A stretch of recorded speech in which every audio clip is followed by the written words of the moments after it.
The rain wasn't cleansing. It was a cold, suffocating weight, each drop a tiny hammer striking Amelia's worn-out soul. It plastered the thin fabric of her dark blue janitor's uniform to her skin, a second, colder skin she couldn't shed. Her shoes, already separating at the seams, squelched with every reluctant step, a miserable soundtrack to the end of her world. In her arms, clutched to her chest like a shield, was a single black trash bag containing everything she owned, 2 changes of clothes, a worn copy of Their Eyes Were Watching God, and a small, cracked photograph of her grandmother. The plastic was slippery, the contents meager, but the weight felt immense. It was the physical manifestation of her failure. Just an hour ago, she had a job. She had a room, a tiny, windowless space in the basement of the building she cleaned, but it was hers. Now, she had only the rain and the indifferent glare of streetlights on wet asphalt. Mr. Harding's voice still echoed in her ears, a slick, condescending drawl that dripped with false concern. "Amelia, we just can't have this kind of liability." He had accused her of stealing office supplies, a box of pens, and a stack of legal pads. It was a lie, a flimsy pretext to get rid of her after she'd quietly asked the other cleaners if their paychecks were also short again this month. She hadn't shouted, hadn't made a scene. She had simply asked a question, and for that, her world had been dismantled. He had stood there, his belly straining the buttons of his cheap suit, a smug little smile playing on his lips as he watched security escort her out, not even giving her time to properly pack. They had thrown her things in the bag for her. Now, at midnight, the city felt like a vast, hungry mouth, and she was just a morsel being washed toward its throat. A tear, hot and defiant, traced a path through the cold rain on her cheek. Where could she go? What could she possibly do? It was in that moment of absolute despair, as she stood shivering at a crosswalk, that a river of light cut through the downpour. A long, black SUV, silent as a shark, glided to a stop directly in front of her. It was so out of place in this forgotten, industrial part of town, its polished exterior reflecting the distorted, weeping city lights.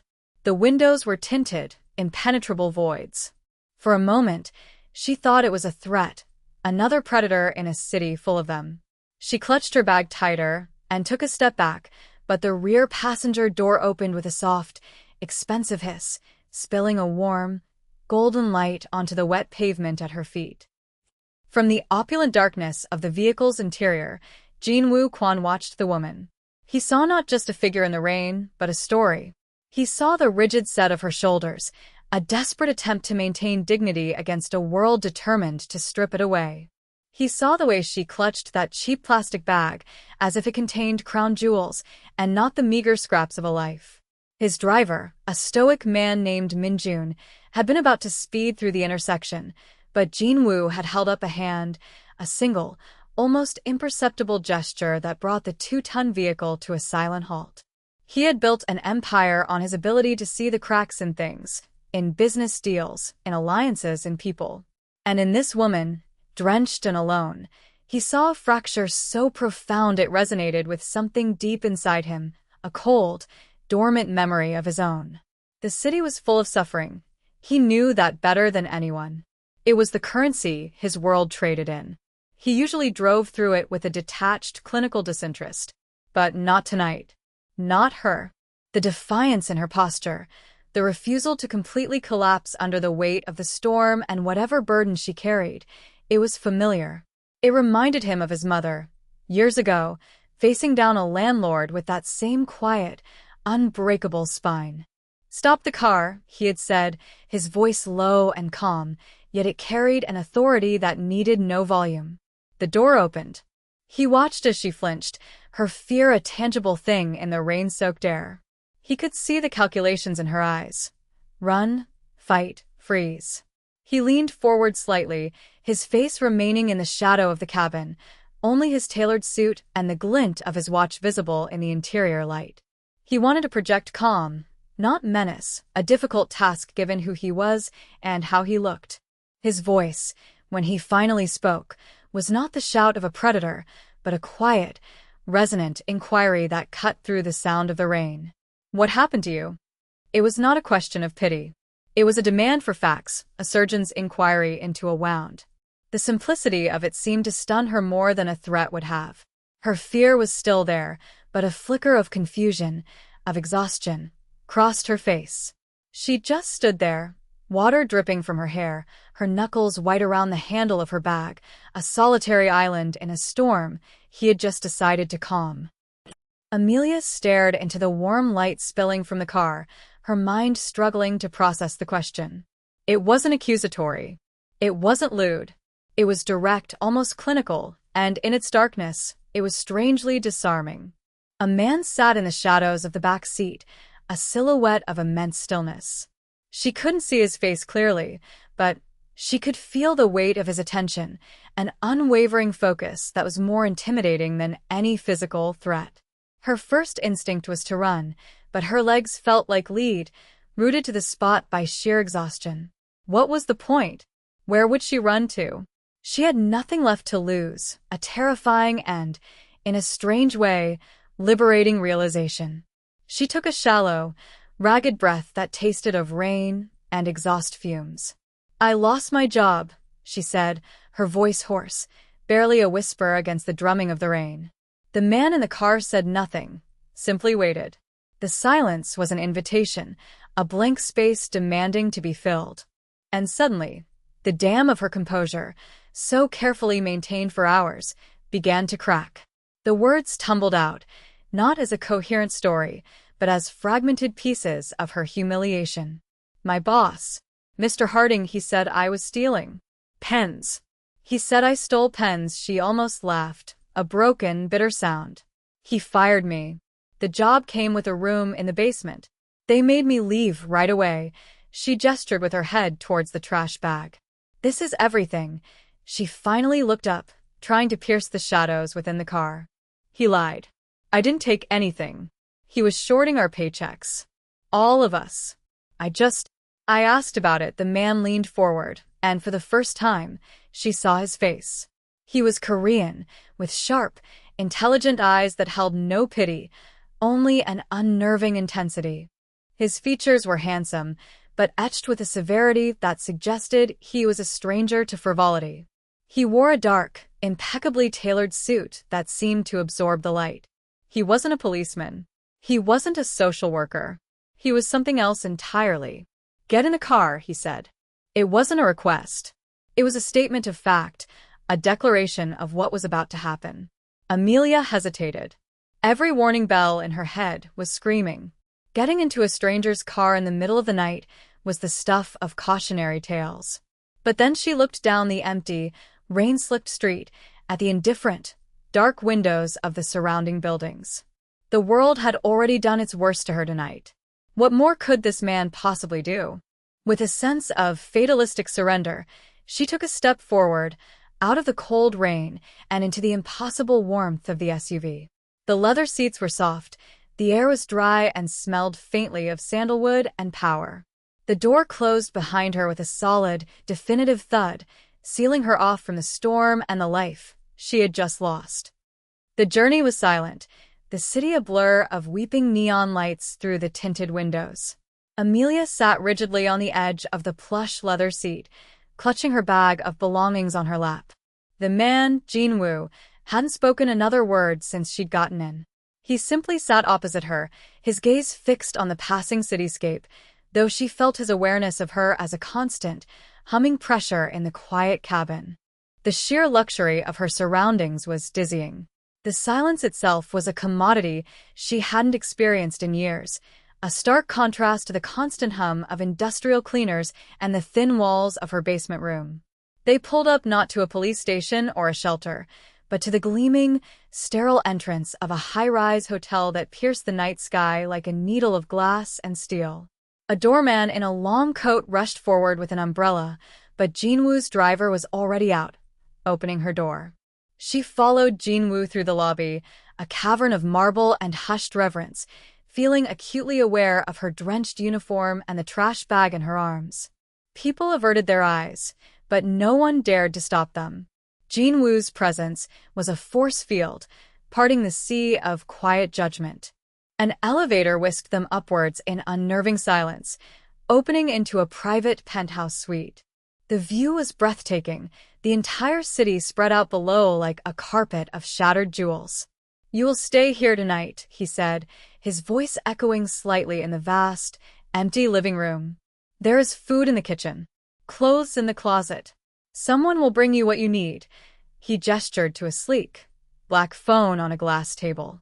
"My number's programmed in. Do not leave this suite." Amelia stood in the center of the room, dripping onto a priceless-looking rug, overwhelmed. "Why?" she asked, the single word encompassing a universe of questions. "Why are you doing this?"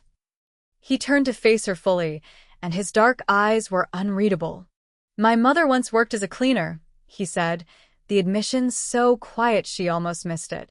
"She was an honest woman in a dishonest world. I do not like men like your Mr. Harding." The explanation was both everything and nothing. It offered a glimpse into his motivation, but revealed little of the man himself. Before she could respond, he was gone, the door clicking shut behind him with the same soft finality as the car door. Alone, Amelia slowly lowered her bag to the floor. She walked to the panoramic window and pressed her hand against the cool glass.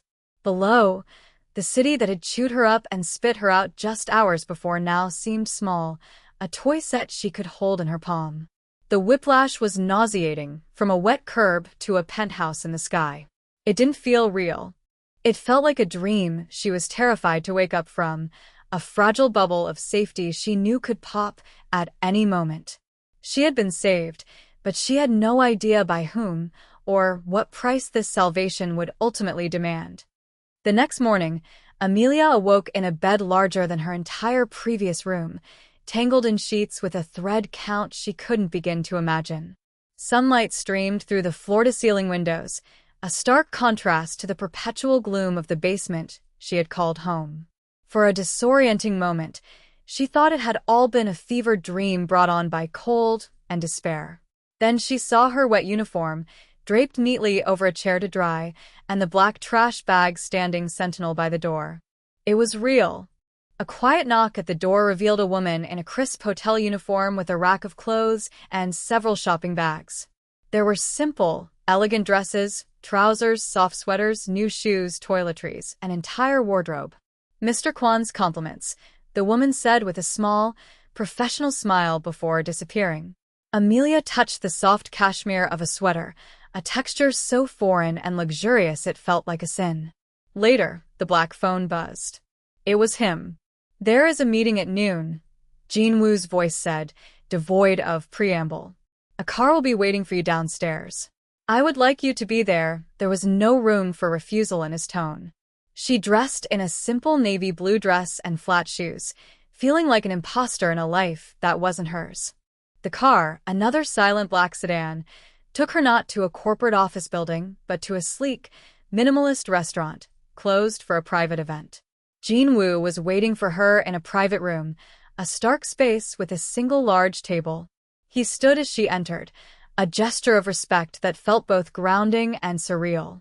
A few minutes later, Mr. Harding was escorted in by two large, impassive men. His face, usually florid and smug, was pale, his eyes wide with confusion and burgeoning fear. He saw Amelia, and a flicker of angry recognition crossed his face, quickly replaced by panic as he took in Jean Woo's calm, predatory stillness. "What is this? Who are you?" Harding blustered, trying to project an authority he no longer possessed. Jean Woo didn't answer.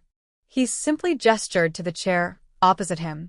"Sit down, Mr. Harding." The command was spoken so softly it was almost a whisper, yet Harding obeyed instantly, his body folding into the chair as if his strings had been cut. Jean Woo slid a thin tablet across the polished table.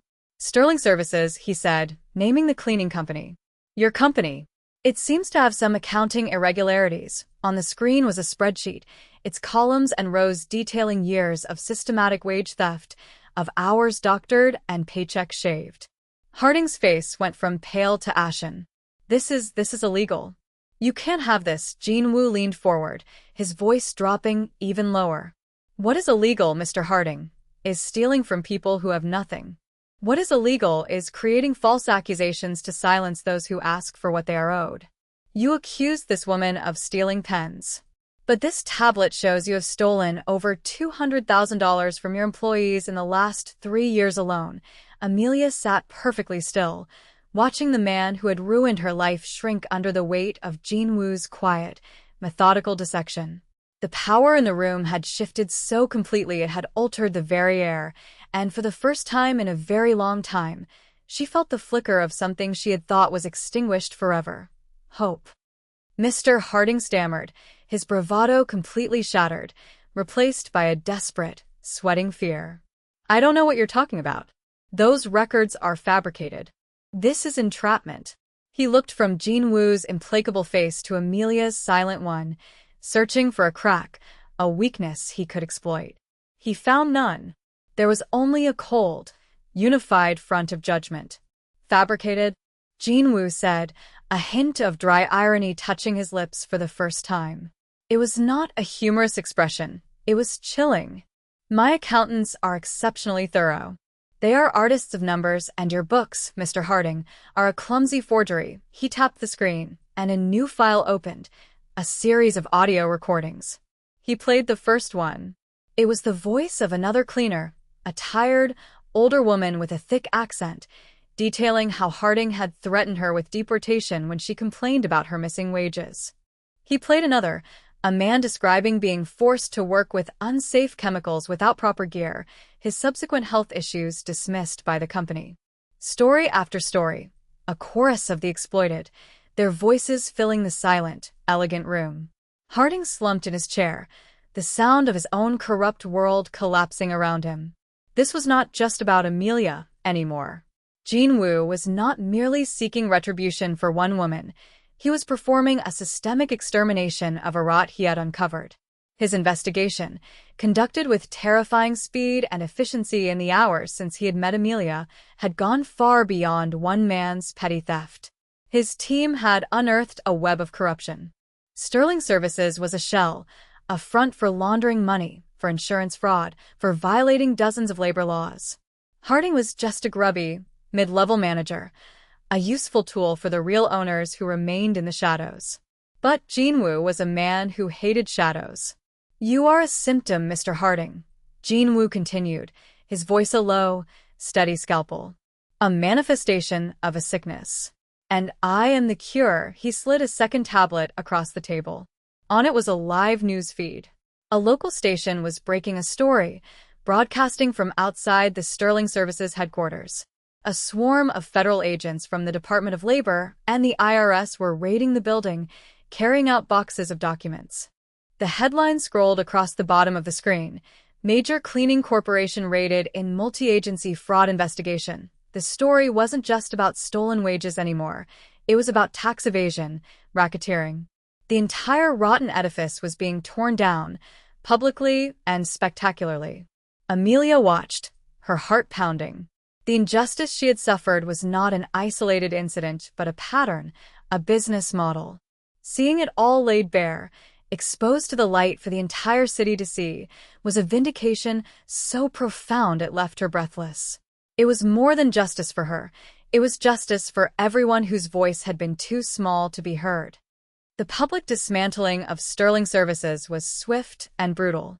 The news cycle was dominated for days by the scandal, with each new revelation more damning than the last. The unseen owners, men with respectable names and positions on charity boards, were exposed and indicted. Their assets were frozen, their reputations incinerated in the court of public opinion long before the legal proceedings began. Mr. Harding, a small fish in a large, polluted pond, was one of the first to be arrested, his perp walk a pathetic spectacle of a man utterly broken. Jin-woo ensured Amelia was insulated from all of it. She remained in the quiet sanctuary of the penthouse, watching the storm unfold from a safe distance. He visited her one evening, not as a powerful benefactor, but with a quiet, almost hesitant demeanor she hadn't seen before. He brought with him a single, heavy briefcase. He placed it on the table between them and opened it. Inside were stacks of cash neatly bundled. "This is not a gift," he said, meeting her eyes. This is a payment. My accountants calculated every dollar stolen from every employee of that company for the last 5 years, with interest and damages. This is your share. It was a staggering amount of money, more than she had ever dreamed of seeing. She stared at it, then back at him. The others? The people on the recordings? She asked. A trust has been established, he replied. Administered by a reputable law firm. Every single victim will be made whole. Their money is already being distributed. This act of meticulous restitution, of ensuring that justice was not just punitive but restorative, moved her more than the money itself. It was a moral clarity that was absolute. I still don't understand why, she said softly. This is more than just helping someone. He was silent for a long moment, his gaze distant, as if looking back through time.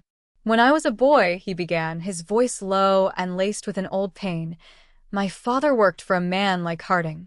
He was a good man, a proud man. He was injured on the job due to faulty equipment. The company denied it, fired him, and blacklisted him. We lost everything. Our home, our savings. We had nothing. He paused, his jaw tight. My father died a year later. Not from the injury, but from the shame. From the feeling of being powerless. I swore then that I would never be powerless again. And that I would never stand by while the powerful crushed the weak for profit. In that moment, he was no longer the intimidating, untouchable figure. He was a boy who had lost his father to injustice, a man forged in the fires of that loss. Amelia felt a profound wave of empathy, a connection that transcended their bizarre circumstances. She reached across the table and, without thinking, placed her hand over his. His skin was cool, but he didn't pull away. He simply turned his hand over and laced his fingers with hers, a silent acknowledgement of a shared understanding, a bond formed in the wreckage of two very different, yet similar, pasts. In the weeks that followed, the city outside the penthouse window began to change, mirroring the transformation within Amelia herself. One morning, she saw a demolition crew arrive at the former headquarters of Sterling Services. The building, a monument to greed and exploitation, was systematically torn down, its facade crumbling into dust. Watching it fall felt like a physical release, the final, definitive end of a dark chapter. The money sat in a newly opened bank account, a number so large it felt abstract. But it wasn't the money that empowered her, it was the freedom it represented.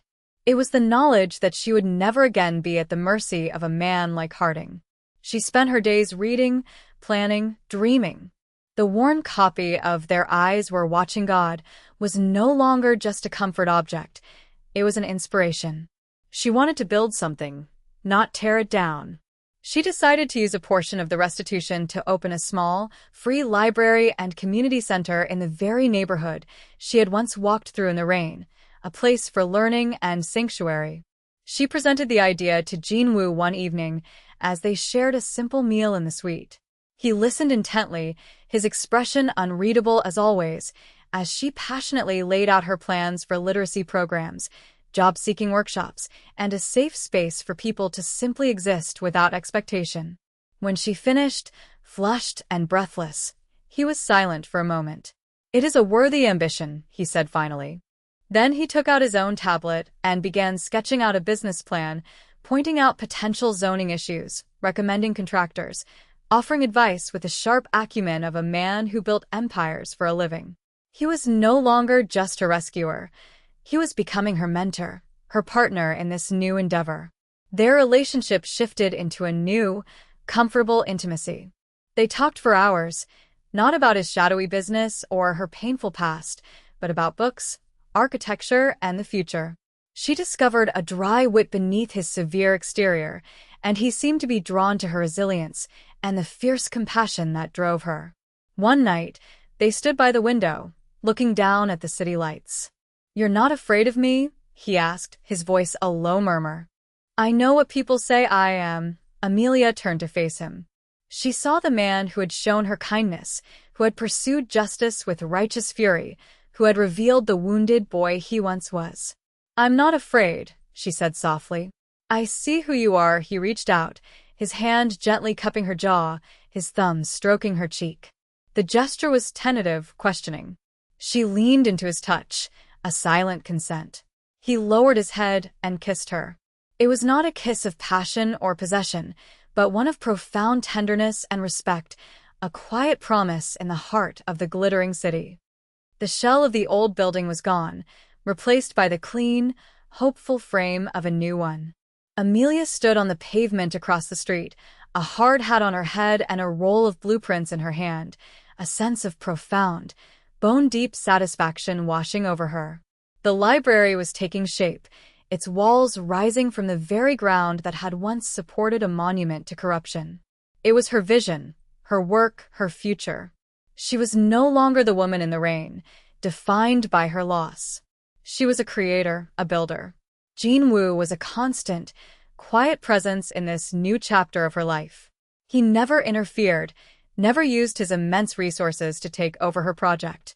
Instead, he supported her, offering guidance when asked, celebrating every small milestone with a rare, genuine smile that was reserved only for her. He would visit the construction site, dressed not in his usual severe suits, but in casual clothes, looking for all the world like any other interested investor, though his sharp eyes missed nothing. Their romance deepened, away from the sterile luxury of the penthouse and grounded in the shared reality of their project. It was a relationship built on quiet moments, sharing coffee from a thermos amid the sawdust and noise of construction, debating the perfect shade of blue for the children's section, his hand finding hers as they walked through the unfinished rooms, imagining the future that would unfold within them. One evening, after a long day of meetings with contractors, they sat on a bench in a nearby park as the sun set, painting the sky in hues of orange and purple. "I never thought my life would look like this," Amelia confessed, leaning her head on his shoulder. I thought it was over that night. It was a beginning," he said, his arm wrapping around her. For both of us, he had begun to change, too. The cold, controlled armor he wore around the world seemed to melt away when he was with her.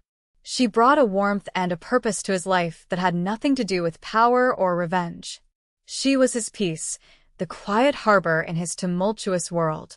"When this is finished," he said, looking towards the skeleton of her library, "what will you do next?" "I'll be here," she answered simply, "making sure the doors stay open. Making sure there's always a light on for anyone who needs it." She turned to him, her expression serious. "And you?" He met her gaze, his dark eyes soft in the twilight. "I'll be here with you," he said. The words were a vow, simple and absolute. He kissed her again, a deep, reassuring kiss that spoke of home, of permanence, and of a future they would build together, brick by brick. The woman he had found broken in the rain had, in turn, saved him from a solitude of his own making.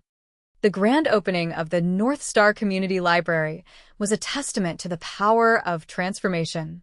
The building was beautiful, a modern structure of glass and warm wood, filled with light and the smell of new books. It stood as a beacon of hope in a neighborhood long accustomed to neglect. The entire community turned out. Among the crowd were dozens of familiar faces, the former employees of Sterling Services, their lives now stable, their stolen wages returned. They greeted Amelia with tears and hugs, their gratitude a palpable force in the room. They were not victims anymore. They were survivors, part of a community that was healing together. Amelia stood at a small podium, looking out at the sea of faces. She wore a simple, elegant dress, her confidence radiating a quiet strength that captivated the room. She didn't speak for long, but her words were powerful. "A library is more than a building with books," she began, her voice clear and steady. "It is a promise. It is a promise that no matter who you are or where you come from, you have a right to knowledge. You have a right to a safe space. You have a right to dream." She looked around the room, her gaze lingering on the children already exploring the reading nooks. This place was built on the belief that one person's story matters. That everyone's story matters. "This is not my library. This is our library." A wave of applause filled the room. From the back, standing unobtrusively by a bookshelf, Jin Woo watched her. A genuine, unguarded smile touched his lips. He saw not the woman he had rescued, but a leader, a force of nature in her own right. He felt a surge of pride so immense it almost took his breath away. Later, as the celebration wound down and the library emptied, he found her in the quiet of the main reading room, running her hand along the spine of a book. The setting sun cast long shadows through the large windows, bathing the room in a golden glow. He came up behind her, wrapping his arms around her waist and resting his chin on her shoulder. They stood in comfortable silence for a moment, simply breathing in the atmosphere of what they had accomplished. "You did it," he murmured into her hair. "No," she said, turning in his arms to face him. She placed her hands on his chest, feeling the steady beat of his heart. "We did it." The rain that had defined the beginning of their story was a distant memory. The storm had passed. Here, in the sanctuary they had built from the ashes of injustice, was a new dawn, clear and bright and filled with endless possibility. They were two solitary souls who had found each other in the dark, and together, they had created their own light.